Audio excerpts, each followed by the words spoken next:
사람들은 자신이 어떤 단체나 공동체에 들어가 있다는 것에 대해서 자긍심을 갖고 있습니다. 얼마 전에 도지사 선거가 있었는데 그 후보자 중에 그 좌우명이 천상천하 유아독존이라 그런 좌우명을 갖고 있는 사람이 있더라고요. 참 멋진 그런 좌우명이지만 사람은 혼자서는 살 수 없는 존재라는 사실을 망각해서는 안 될 줄로 믿습니다. 가장 완벽한 상태였던 아담도 하나님께서 혼자 있는 것이 보시기에 좋지 않아서 하와를 만드시고 그에게 허락해 주셨죠. 우리는 불완전하기에 누군가와 함께하는 것이 너무나 당연한 모습입니다. 물론 둘 이상이 모이면 여러 가지 일들이 일어나고 서로 충돌하고 상처를 받기도 합니다. 그러나 그러한 것보다 더 귀한 것이 함께 할 때에 주어진다는 사실을 깨달으시기를 바랍니다. 그렇게 공동체나 단체에 소속된 것으로 안정을 얻기도 하고 그 단체가 더 큰 힘을 얻도록 자신의 능력을 발휘하기도 합니다. 이런 현상이 잘못된 것은 절대 아니죠. 그러나 잘못된 집단 이기주의로 인해서 다른 사람들에게 아픔을 주는 경우들도 있다는 것이죠. 종교적인 대립, 인종적인 대립, 경제적인 대립으로 인해서 지금 전 세계는 여러 가지 아픔을 겪고 있고 또 여기저기서 일어나는 테러로 인해서 두려움에 떨고 있습니다. 이런 것들을 제외하고 이단들은 이러한 사람들의 심리를 이용해 자신들의 세력을 확산하기도 한다는 것입니다. 그 일로 인해서 가정이 파괴되고 아픔이 있음에도 그런 일에는 눈을 감고 있는 것이죠. 대표적인 이단이 신천지라고 말씀드릴 수 있습니다. 그들은 14만 4천 명에 대해서 이렇게 말해요. 이 숫자가 현실이 되면 세상은 종말이 오고 자신들만이 구원을 받고 그리고 왕이 된다. 이렇게 얘기를 합니다. 그래서 이스라엘의 12지파의 이름을 따서 무슨 지파 이렇게 하면서 12,000명씩 14만 4천 명을 목표로 했습니다. 그들의 주장은 우리가 읽은 본문과 실장에 근거하고 있습니다. 그런데 이미 신천지의 그 숫자가 16만 명이 넘었다 그래요. 14만 4천 명이 넘었습니다. 그랬더니 이제는 양과 염소로 구분하고 그래서 나라와 제사장이 돼야 입맞은 사람 14만 4천 명이 된다 이렇게 얘기하고 있습니다. 말이 바뀌었죠. 14만 4천 명은 하나님의 수인 3 그리고 땅의 수인 4를 곱한 값에 완전 수인 12를 곱하고 거기에 1000을 곱한 것이 14만 4천 명이에요. 이 말은 곧 헤아릴 수 없이 많은 사람들을 의미한다는 것입니다. 오늘 본문의 말씀을 통해서 입맞은 사람들이 어떤 사람들인지 살펴보면서 우리들의 지식이 좀 더 분명해지기를 바랍니다. 1절에 보니까 이렇게 말씀하고 있어요. 또 내가 보니 보라 어린 양이 시온산에 섰고 그와 함께 14만 4천이 섰는데 그 이마에 어린 양의 이름과 그 아버지 이름을 쓴 것이 있도다 이렇게 말씀합니다. 입맞은 사람들의 첫 번째 특징이 뭐냐? 이마에 이를 맞았다는 거예요. 이마에 예수님과 아버지의 이름이 기록되어 있다 이렇게 말씀하고 있어요. 이 말씀은 정말 그들의 이마에 이름이 쓰여 있는 것이 아니에요. 영적인 의미로 이것은 하나님의 소유가 됐다는 것을 의미합니다. 하나님의 소유. 다시 말하면 하나님의 백성이라는 것을 의미하죠. 구원을 받은 하나님의 백성을 가리켜서 입맞은 사람 이렇게 얘기하는 것입니다. 그것도 어떤 면에서는 이스라엘 12지파 중에서 구원을 받은 사람들을 얘기할 수도 있다 이렇게도 설명할 수 있습니다. 그 이후에 보면은 헤아릴 수 없이 많은 사람들이 흰옷을 입은 그런 무리들이 등장하잖아요. 그것을 볼 때 우리가 이 14만 4천 명은 숫자적인 14만 4천 명이 아니라는 사실을 먼저 우리가 이해를 해야 될 줄로 믿습니다. 본래 사람은 죄를 범한 후에 마귀의 소유가 되었습니다. 마귀의 소유가 된 사람들은 에베소서 2장 2절부터 3절에 보니까 이렇게 말씀하고 있어요. 그때 너희가 그 가운데서 행하여 이 세상 풍속을 쫓고 공중의 권세 잡은 자를 따랐으니 곧 지금 불순종의 아들들 가운데서 역사는 영이라. 전에는 우리도 다 그 가운데서 우리 육체 욕심을 따라 지내며 육체와 마음에 원하는 것을 하여 다른 이들과 같이 본질상 진노의 자녀이었더니, 이렇게 말씀하고 있습니다. 본질상 진노의 자녀, 이 말 자체는 마귀에게 속한 자들이라는 것을 의미하고 있어요. 그때에 라는 말 자체는 우리들이 죄와 허물로 죽어 있었던 때를 의미합니다. 다시 말하면 구원받기 이전의 모습이죠. 오직 욕심이 이끄는 대로 살아갔던 삶의 모습이다, 이렇게 말씀을 드릴 수 있습니다. 욕심의 결과는 죽음이죠. 여기 보니까 육체의 욕심을 따라 이렇게 말하고 육체와 마음에 원하는 것을 하여 이렇게 말하고 있어요. 많은 사람들이 그러죠. 마음 가는 대로 하는 게 제일 좋아. 마음 가는 대로. 그 말이 참 멋진 말인 것 같은데 그리스도인들에게는 위험한 말이라는 사실을 기억하시기 바랍니다. 우리의 마음이 항상 하나님을 향하면 얼마나 좋겠어요? 그렇지 않잖아요. 그래서 우리의 마음이 가는 것, 그것을 말씀으로 점검해 봐야 된다. 이것이 하나님의 뜻에 맞나? 하나님이 기뻐하시나? 다른 이들에게 유익을 주나? 항상 점검할 수 있기를 주의로 축원드립니다. 그래서 지킬 만한 것보다 무릇 마음을 지키라고 했잖아요. 그러므로 우리가 마귀의 소유였지만 이제는 예수 그리스도로 인해서 구원을 받아서 하나님의 소유가 되었다는 사실을 성경은 말씀하고 있다는 사실입니다. 예수님으로 인해 구원을 받은 사람들, 그 이마에 하나님과 예수님의 이름이 쓰여져 있다는 거예요. 다시 말하면 그 누구도 하나님의 소유인 우리들을 빼앗거나 도적질할 수 없다는 사실을 분명히 말씀하고 있습니다. 그리고 이 은혜는 우리들이 어떤 행위를 했기 때문에 주어진 것이 아니라는 것이죠. 오직 하나님의 은혜로 주어졌다는 사실을 잊지 않기를 주의 이름으로 축원을 드립니다. 예수님을 통해서 마귀에게서 자유케 되어 하나님의 소유가 되도록 해주신 우리 하나님, 우리 주님을 찬양하시기를 바랍니다. 3절 보니까 또 이렇게 말씀합니다. 저희가 보좌와 내 생물과 장로들 앞에서 새 노래를 부르니 땅에서 구속함을 얻은 14만 4천인 밖에는 능히 이 노래를 배울 자가 없더라, 이렇게 말하고 있어요. 입맞은 사람들의 특징이 뭐냐? 노래하는 사람들이다. 새 노래를 부르는 사람들이다, 이렇게 말하고 있습니다. 새 노래를 부른다는 것은 그들이 찬양하는 사람들임을 의미하죠.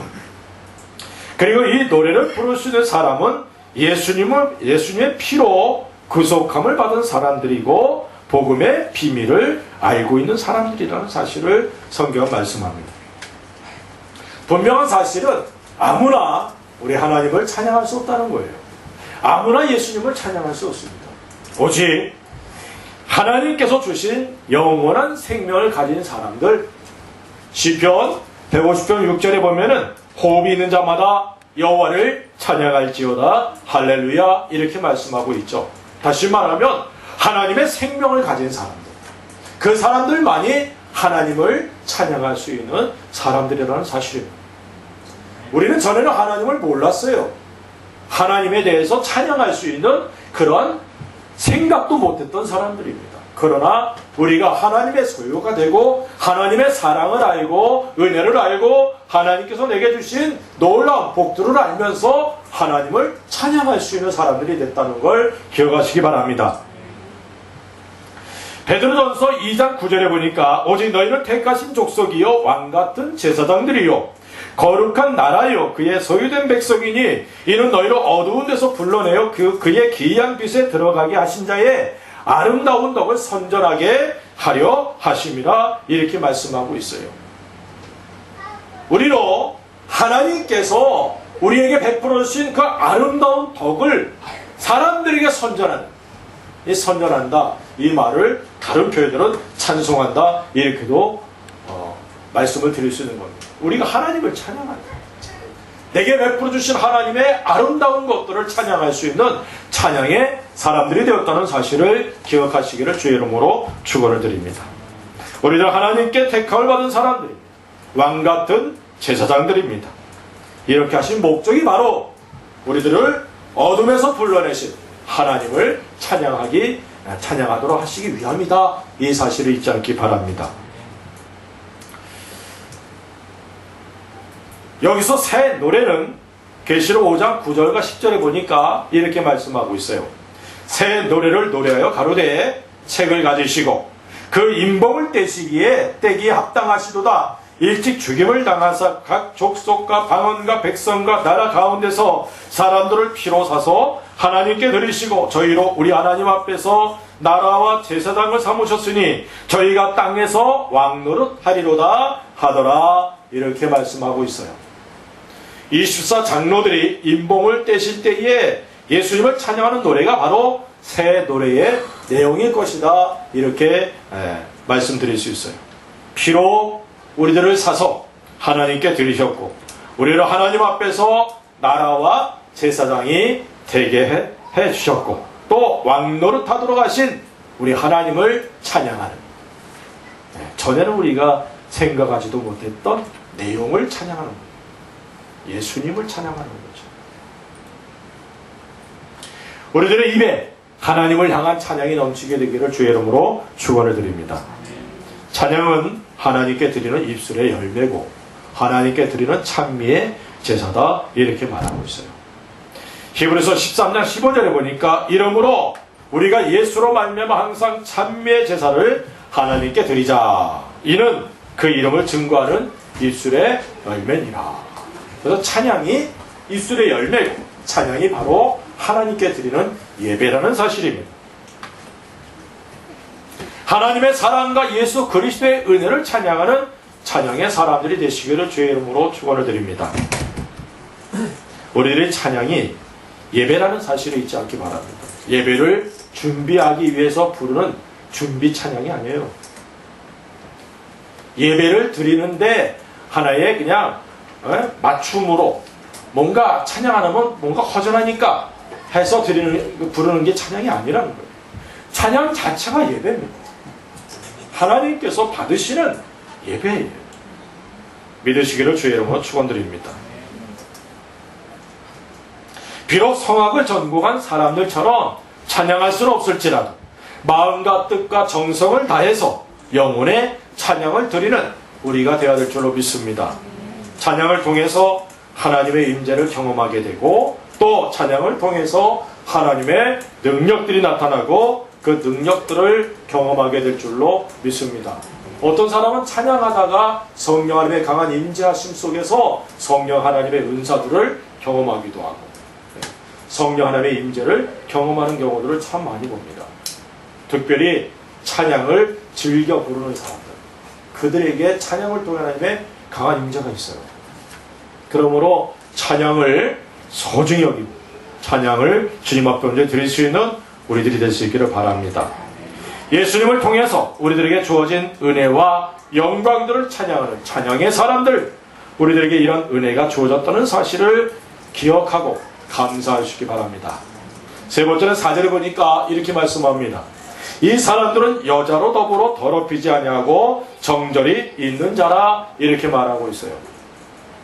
여자로 더불어 더럽히지 아니했다, 이 말 자체는 결혼하지 아니했다 이 말이 아닙니다. 하나님의 백성으로 하나님의 사람으로서 이 땅에서 정절을 지키는 하나님의 사람들을 의미하고 있어요.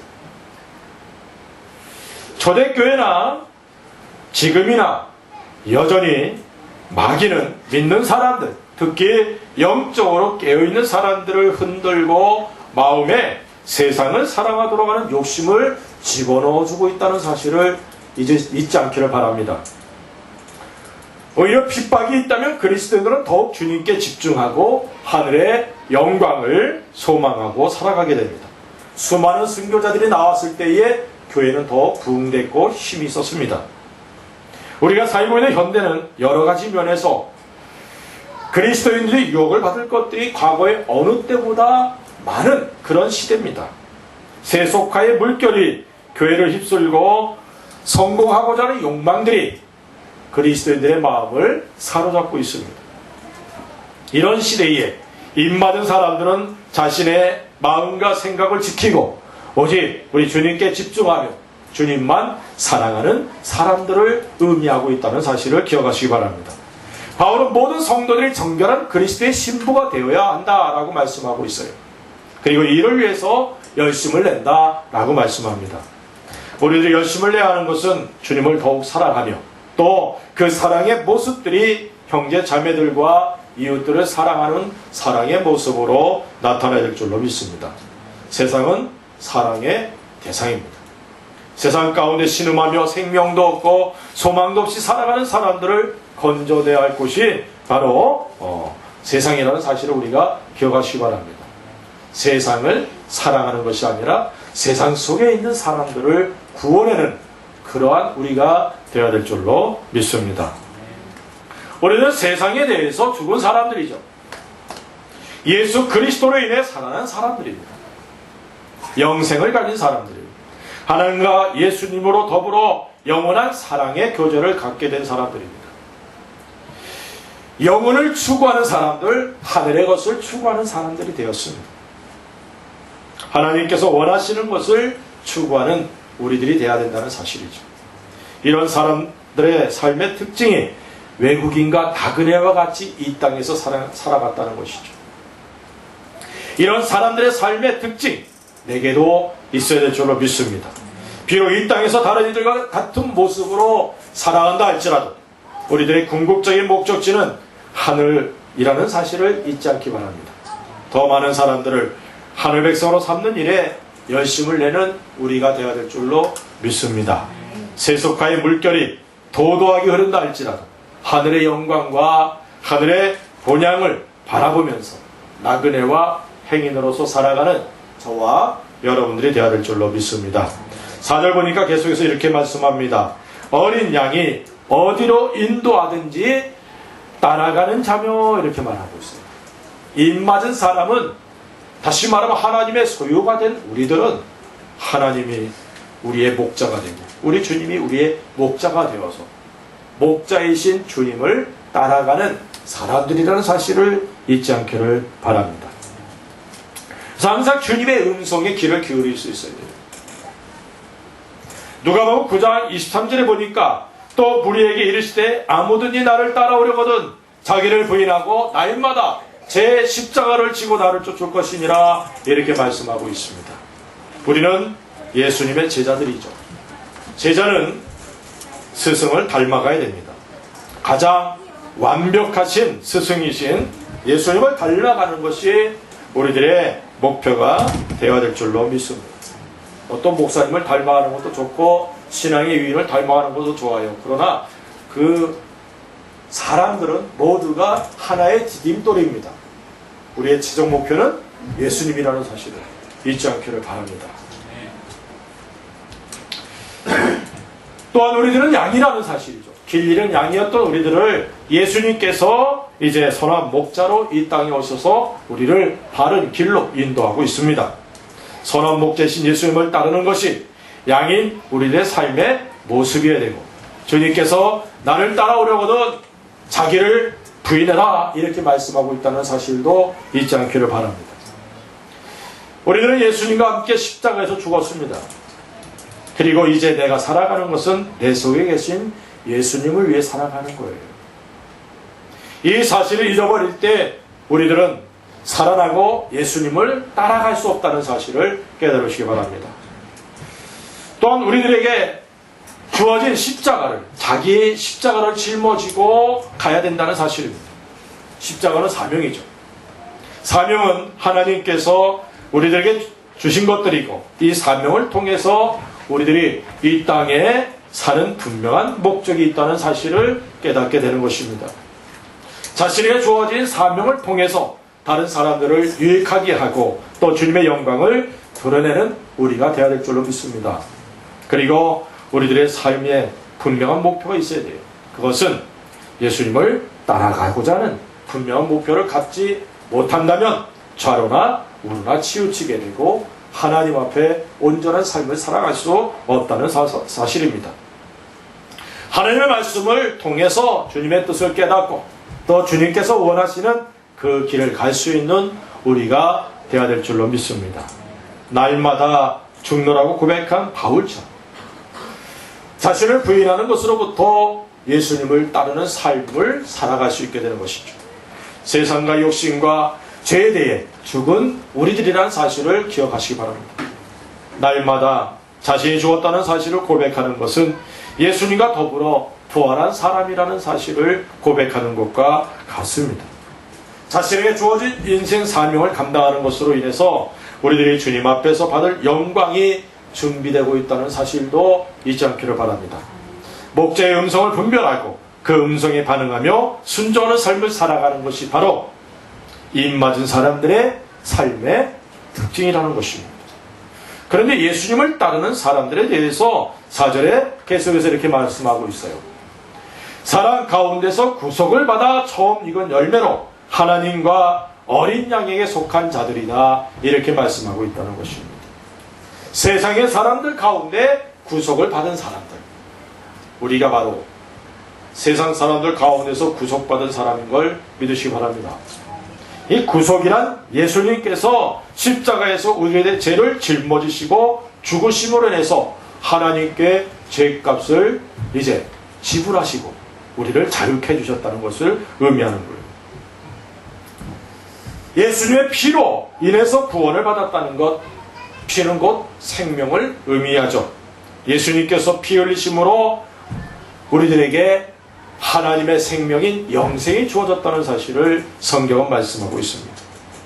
요한복음 8장 32절에 보니까 이렇게 말씀합니다. 진리를 알지니 진리가 너희를 자유케 하리니 라고 말씀하고 있어요. 진리이신 예수님을 알 때, 다시 말하면 예수님을 믿고 영접할 때 우리에게 죄로부터 자유가 주어졌다는 사실을 말씀하고 있다는 거예요. 뿐만 아니라 죄로 인해 왔던 죽음과 저주와 심판으로부터 우리가 자유케 되었다는 사실을 잊지 않기 바랍니다. 이러한 상태를 구속받았다, 이렇게 말하는 거예요. 구속을 받은 사람들은 하나님과 어린 양이신 예수님께 속한 사람들입니다. 그렇게 예수님이 목자이고 우리들은 양이 되어서 목자의 음성에 철저하게 순종하고 따라가는 그런 우리가 되어야 될 줄로 믿습니다. 주여 말씀하옵소서, 내가 듣겠습니다. 이 듣겠다, 이 말 자체는 내가 그 말씀대로 순종하겠습니다, 그런 말씀이죠. 말씀 따로 삶 따로가 아닙니다. 그리스도인은 말씀을 따라 살아가는 그것이 바로 그리스도인의 모습이 되어야 된다는 사실을 기억하시기 바랍니다. 5절에 보니까 이렇게 말씀합니다. 그 입에 거짓말이 없고 흠이 없는 자들이더라 라고 말씀하고 있습니다. 다섯 번째 특징이 무엇이냐? 입에 거짓말이 없고 흠이 없는 사람들. 거짓이 없어요. 그리스도인 그러면 믿을 만한 사람, 이런 인정을 받아야 돼요. 예수 믿는다고? 뭐 나하고 똑같네? 이러면 이제 문제가 일어나는 거예요. 거짓이 있어서는 안 돼요. 거짓말과 흠이 없는 사람이다, 이렇게 말하고 있어요. 거짓은 마귀의 것입니다. 마귀는 거짓의 아비죠. 구속을 받은 사람들은 마귀에게서 벗어났습니다. 거짓을 말하는 것이 아니라 진리를 말하는 사람들이 되었다는 거예요. 사람들은 생명의 길로 인도하는 진리의 전파자들이 우리가 되었다는 사실입니다. 진리를 통해 사람들을 마귀에게서 자유케 하고 죄로부터 자유케 하는 일이 우리들의 사명입니다. 그리고 이러한 사명을 이루기 위해서 우리들의 삶이 흠이 없어야 되는 거예요. 얼마 전에 한국에 찬양을 통해 청소년 사역을 하던 목사가 문제를 일으킨 사건이 있었습니다. 그리고 모든 직에서 사퇴했어요.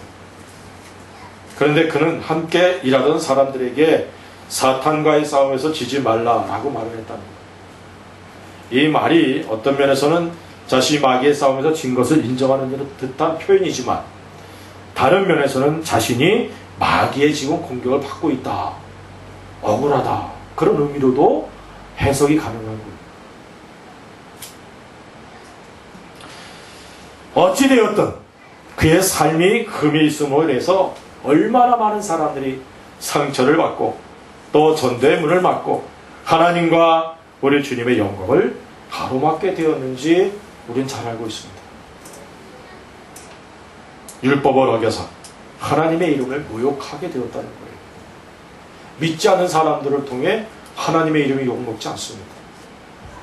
예수님의 이름이 욕먹지 않아요. 믿는 사람들을 통해 하나님과 예수님의 이름이 모욕을 당하는 것입니다. 로마서 2장 23절 24절에 보니까 이렇게 말씀합니다. 율법을 자랑하는 내가 율법을 범함으로 하나님을 욕되게 하느냐? 기록된 바와 같이 하나님의 이름이 너희로 인하여 이방인 중에서 모욕을 받는도다. 구원을 받은 우리들은 우리 개인의 삶을 살고 있지 않다는 사실입니다. 그리스도의 사신으로서 하나님 나라의 시민으로서 살아가고 있다는 사실이에요. 작은 예수라고 말씀하죠. 믿지 않는 사람들은 우리들의 삶의 모습을 통해서 그리스도의 모습을 보게 됩니다. 그리고 그리스도의 향기를 맡게 되죠. 우리를 그리스도의 향기라 그리스도의 편지라고 말씀하고 있잖아요. 반대로 우리를 통해 악취를 맡기도 한다는 거예요. 그리고 하나님의 이름을 모독하며 그리스도를 욕하며 적대시합니다. 그리스도인이 그리스도인답게 살지 못하며, 구원은 하나님께서 은혜로 주시는 것이지만 은혜로 구원받은 사람들은 하나님의 말씀, 하나님의 법을 따라 살아가야 돼요. 그렇지 않으면 하나님의 이름을 욕되게 한다는 사실을 기억하시기 바랍니다. 우리들의 모습을 통해서 그리스도인으로서의 모범이 될 것인지 아니면 십자가의 원수가 될 것인지 결정된다는 것입니다. 우리들의 행실로 말미암아 하나님께 영광과 찬송을 돌리게 되도록 해야 한다는 사실을 잊지 않기 바랍니다. 예루살렘 교회 성도들이 믿지 않는 사람들에게 칭찬을 받았어요. 사도행전 2장 47절에 보니까 하나님을 찬미하며 또 온 백성에게 칭송을 받으니 주께서 구원받는 사람을 날마다 더하게 하시니라. 한국교회도 마찬가지죠. 처음에 한국에 복음이 증거되고 수많은 사람들이 구원을 받았고 성령 하나님의 강한 역사하심을 통해 교회들이 개척이 됐습니다.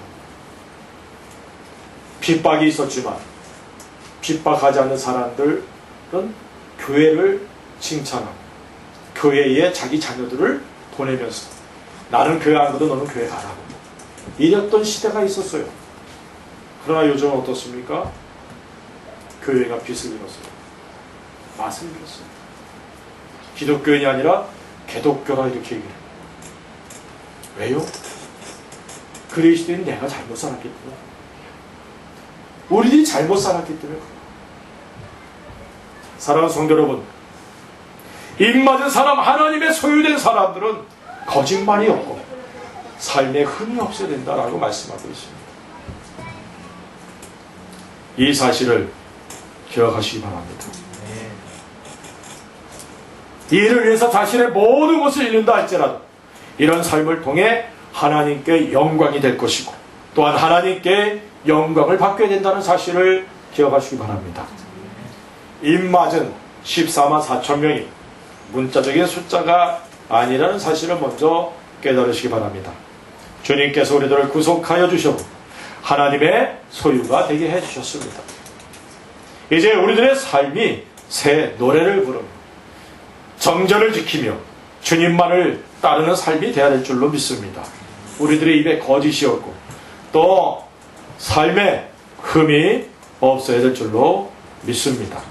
자기 이익을 위해서 또는 어떤 목적을 이루기 위해서 거짓을 말해서는 안 된다는 겁니다. 진실에 대고 흠이 없는 삶을 살아야 될 줄로 믿습니다. 이런 삶이 바로 입맞은 사람들의 삶의 특징입니다. 우리들을 통해 하나님께 영광을 돌려야 되고 사람들이 주님께 나오는 통로가 되어야 될 줄로 믿습니다. 이를 위해서 우리들이 이 땅의 존재함을 한시라도 잊어서는 안 됩니다. 나를 하나님의 나라의 사신으로 예수님을 대신해서 엄청난 사명을 주신 것에 대해 감사하시길 바랍니다. 그리스도인은 사명을 따라 살아갑니다. 사명을 따라 움직입니다. 우리들의 이익을 위해서 움직여서는 안 된다는 거예요.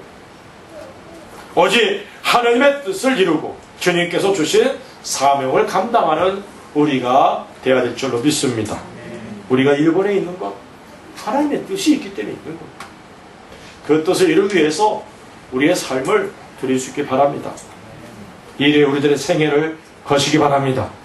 우리가 주님께 투자하는 것 절대 손해보지 않는다는 걸 기억하시고 주님께서 준비하신 영광을 바라보면서 이 땅에서 주님의 영광을 위해서 자신을 성별하여 드림으로 열매를 맺고 주님의 이름을 높이는 복된 성도들 되시기를 우리 주 예수 그리스도의 이름으로 간절히 축원을 드립니다. 기도하십시다.